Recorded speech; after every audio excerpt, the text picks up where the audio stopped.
ഇന്ന് നാം വായിച്ചു കേട്ട വിശുദ്ധ എവൻഗേലിയൻ ഭാഗം വിശുദ്ധനായ യോഹന്നാൻ ശ്ലീഹ എഴുതിയ സുവിശേഷം 1-ാം അധ്യായം 43 മുതൽ 51 വരെയുള്ള വചനഭാഗങ്ങളാണ്.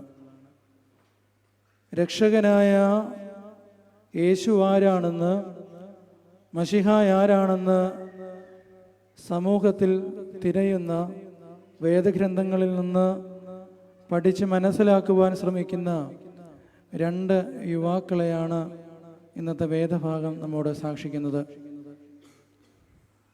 ദൈവസന്നിധിയിൽ കുറവുള്ളവരായി, കുറ്റമുള്ളവരായി ജീവിക്കുന്ന നമുക്ക് അതിനെയൊക്കെ പരിഹരിക്കുവാനും സമൂഹത്തിൽ ധാർമ്മികമായി ജീവിക്കുവാനുമൊക്കെ സാധ്യമാകും. പരിശ്രമിച്ചാൽ നമുക്ക് കഴിയും എന്നതിന് ഒരു ഉറപ്പുണ്ട്.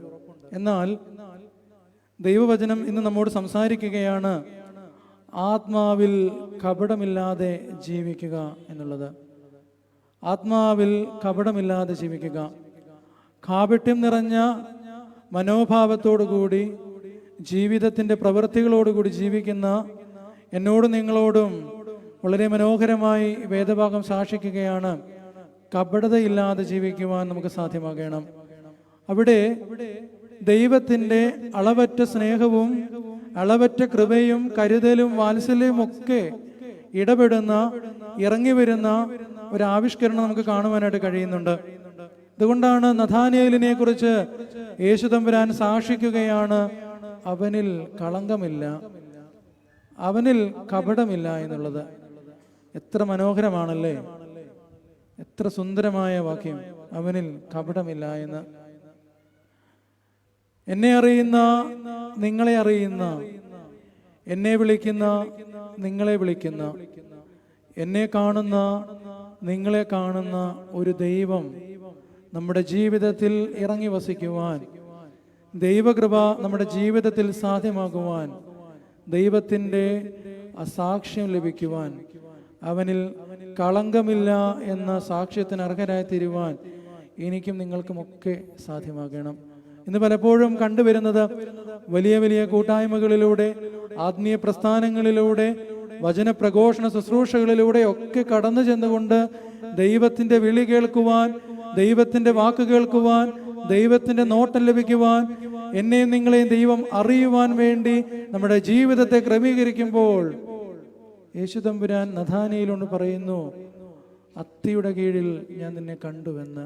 പ്രിയമുള്ളവരെ, നമ്മുടെ ഏകാന്തതകളിൽ, നമ്മുടെ മൗനതയുടെ അനുഭവത്തിൽ, നമ്മുടെ നിശബ്ദതയുടെ അനുഭവത്തിൽ ദൈവം നമ്മളെ കാണുന്നു എന്നുള്ളതാണ്. വലിയ പ്രകടനങ്ങളും വലിയ ഘോഷങ്ങളും വലിയ പ്രഭാഷണങ്ങളുടെ ഒന്നും ആവശ്യമില്ല. വളരെ ലളിതമായി നമ്മുടെ നിശബ്ദമായ നമ്മുടെ രഹസ്യാത്മക ജീവിതത്തിൽ മനസ്സിൻ്റെ മൗനതയിലേക്ക് ദൈവം നോക്കിക്കൊണ്ട് ദൈവം എന്നോടും നിങ്ങളോടും പറയും, നിങ്ങളിൽ കളങ്കമില്ല, നിങ്ങളിൽ കപടമില്ല എന്ന്. നമുക്ക് കപടരഹിതരായി ജീവിക്കുവാൻ, 2 മുഖങ്ങൾക്ക് അവകാശികളാകാതെ ദൈവത്തിൻ്റെ മക്കൾ എന്ന സാക്ഷ്യത്തിന് അനുരൂപപ്പെടുവാൻ, എല്ലാവരെയും പ്രീതിപ്പെടുത്തുന്ന മനോഭാവത്തിനപ്പുറമായി തുറന്നു പറയേണ്ടത് തുറന്നു പറയുവാനും, കളങ്കരഹിതമായി ജീവിക്കുവാനും, സത്യസന്ധമായി ഈ ലോകത്തിൽ ജീവിക്കുവാനും എനിക്ക് നിങ്ങൾക്കും സാധ്യമാകണം. രണ്ടാമതായി ഫിലിപ്പോസ് നഥാനിയേലിനോട് പറയുന്നു, ദീർഘദർശിമാരുടെയും ന്യായപ്രമാണത്തിലും എഴുതിയിരിക്കുന്നവനെ ഞങ്ങൾ കണ്ടു എന്നാണ്. നഥാനിയേലിനോട് ഫിലിപ്പോസിന്റെ സാക്ഷ്യം ഇങ്ങനെയാണ്, ഞങ്ങൾ കണ്ടു. എത്ര അനുഭവിച്ചിട്ടും രുചിജപിക്കാത്ത അനുഭവത്തിലൂടെയാണ് ഓരോ വിശുദ്ധ കുർബാന സ്വീകരണവും എൻ്റെയും നിങ്ങളുടെ ജീവിതത്തിൽ ഉണ്ടാകുന്നതെങ്കിൽ, പ്രിയമുള്ളവരെ, ഫിലിപ്പോസിലേക്ക് ഒന്ന് തിരിഞ്ഞു നോക്കണം. അവനെ പോലെ എന്നെ അനുഗമിക്കുക എന്നുള്ള വലിയ വചനത്തിന് ചെവി കൊടുത്തുകൊണ്ട് അവൻ മറ്റൊരു ശിഷ്യനെ കൂടെ കണ്ടെത്തുകയാണ്, ഞങ്ങൾ ന്യായപ്രമാണത്തിൽ എഴുതിയിരിക്കുന്നവനെ കണ്ടു എന്ന്. പ്രിയമുള്ളവരെ, തിരുവചനത്തിൽ സാക്ഷിച്ചിരിക്കുന്ന, പിതാക്കന്മാരാൽ പഠിപ്പിക്കപ്പെട്ടിരിക്കുന്ന, സത്യമായും ക്രൂശീകരണം ചെയ്യപ്പെട്ട ഉദ്ധാനം ചെയ്ത് പിതാവിൻ്റെ വലതുഭാഗത്തിരിക്കുന്ന യേശു ജീവനുള്ള ദൈവത്തിൻ്റെ പുത്രനാകുന്ന മശിഹായാകുന്നു എന്ന് വിശ്വസിക്കുവാൻ, കണ്ട് സാക്ഷ്യം പറയുവാൻ, നമ്മുടെ സമൂഹത്തോട് വിളിച്ചു പറയുവാൻ എനിക്ക് നിങ്ങൾക്കും സാധ്യമാകണം. ആ തിരുവചനം സാക്ഷിക്കുന്നവനെയാണ് ഞാനും നിങ്ങളും ഓരോ വിശുദ്ധ ബലിയുടെ അനുഭവത്തിലൂടെയും അനുഭവിക്കുന്നതും രുചിക്കുന്നതും. ആരാലും സ്പർശിക്കുവാൻ കഴിയാത്ത ബലിയിലേക്ക് ഒരു പുരോഹിതൻ കടന്നു ചെന്നുകൊണ്ട് തന്റെ ബലഹീനതകളെയും കുറവുകളെയൊക്കെ സമർപ്പിച്ചുകൊണ്ട് പരിശുദ്ധ ബലിയിൽ സമർപ്പിതനായി ആ ബലി തന്റെ ജനത്തിന് നൽകുമ്പോൾ, പ്രിയമുള്ളവരെ, ബലഹീനരായ പുരോഹിതരും സന്നിഹിതരായിരിക്കുന്ന വിശ്വാസ സമൂഹം മുഴുവനും ഞങ്ങൾ കണ്ടിരിക്കുന്നു, തിരുവചനം സാക്ഷിക്കുന്നവനായ യേശു തമ്പുരാന്റെ തിരുശരീര രക്തങ്ങളാകുന്ന തീക്കട്ടയാകുന്നു ഞങ്ങൾ ഭക്ഷിച്ചതെന്ന് വിളിച്ചു പറയുവാൻ എനിക്ക് നിങ്ങൾക്കും സാധ്യമാകണം.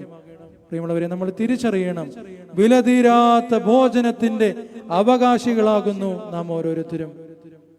എത്ര വിലയിട്ടാലും അതിന് മതിയാകുകയില്ല. കുറവുള്ള, ബലഹീനരായ, പാപികളായ നമ്മെ ദൈവം ഈ വിശുദ്ധ ബലിയിലൂടെ കൂട്ടിച്ചേർക്കുകയാണ്. എനിക്ക് നിങ്ങൾക്കും ആ വിശുദ്ധ ബലിയുടെ അനുഭവത്തിലൂടെ ക്രിസ്തുവിനെ കണ്ടെത്തുവാൻ, അവൻ ജീവനുള്ള ദൈവത്തിന്റെ പുത്രനാകുന്ന മശിഹ എന്ന് സാക്ഷിക്കുവാൻ എനിക്ക് നിങ്ങൾക്കും സാധ്യമാകട്ടെ. ദൈവം കണ്ടെത്തുന്നത് നമ്മുടെ മൗനതയിലും, നമ്മുടെ നിശബ്ദതയിലും, നമ്മുടെ ഏകാന്തമായ പ്രാർത്ഥനകളിലും, ഏകാന്തതയിലുള്ള കണ്ണുനീരിലുമാണ്. അതുകൊണ്ട് ദൈവത്തിന്റെ തിരുവചനത്തെ ധ്യാനിക്കുവാൻ, ക്രിസ്തുവിന്റെ തിരുശരീരക്തങ്ങളെ പ്രാപിക്കുവാൻ എനിക്ക് നിങ്ങൾക്കും സാധ്യമാകണം. അവിടെ യേശു തമ്പുരാൻ പറയുന്നു, ഇന്നുവരെ കണ്ടതിനെയല്ല, ഇനി വലിയവ നീ കാണും. പ്രിയമുള്ളവരെ, വലിയവയായ പ്രത്യാശയുള്ള ദൈവരാജ്യത്തിന്റെ അനുഭവത്തിലേക്ക് നമുക്ക് ഓരോരുത്തർക്കും കടന്നു ചെല്ലുവാൻ ദൈവം നമ്മെ ഇടയാക്കട്ടെ. അതിന് ദൈവത്തിന്റെ പരിശുദ്ധാത്മാവ് നമ്മെ എല്ലാവരെയും വാഴ്ത്തി